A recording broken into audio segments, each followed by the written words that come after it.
Hello, I am Dr. Surekha Tiwari. I am a practicing homeopath and a psychological counselor. I practice out of Bangalore. Anger is a hyper emotion. When all your senses are heightened, when you have this feeling of extreme heat inside you and your agitation, you can generally make out looking at a person that this person is angry. Now, what is it that changes in a person's look, the body, during anger?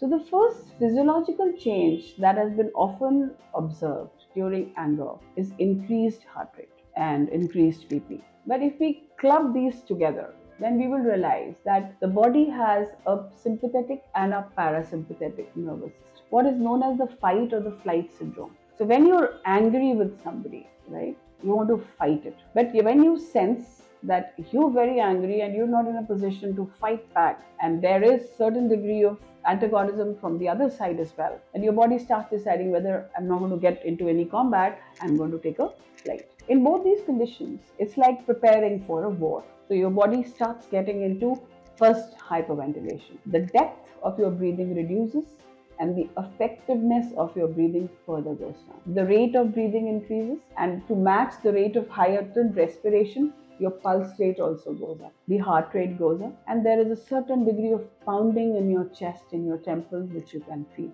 The second thing which has been perceived in a lot of cases during anger is increased blood pressure. Why increased blood pressure? Because again, the amount of heat this emotion produces, the amount of antagonism this produces, there is almost, it perceives as if we are under threat, and that threat prepares my body to fight back. So my BP increases, my heart rate increases, my respiratory rate increases. Once I'm into this quandary, then for sure things like stroke, things like heart attacks.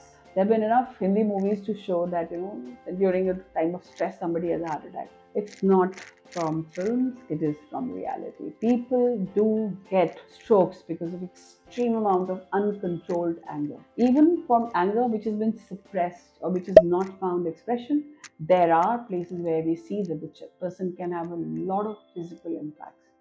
There is always a little distance between what you think is happening to you and how do you want to respond it. If you can seize that moment and just allow yourself to breathe, understand, perceive that my respiratory rate is going up because I'm not breathing enough.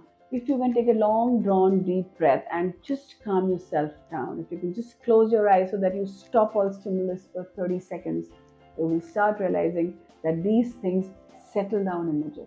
They settle down immediately. It gives you the calmness, it gives you the space to respond, and it gives you the actual intellect to respond normally and to also respond intelligently. So if you really need to understand anger, understand that anger is a poison you drink for somebody else's mistake.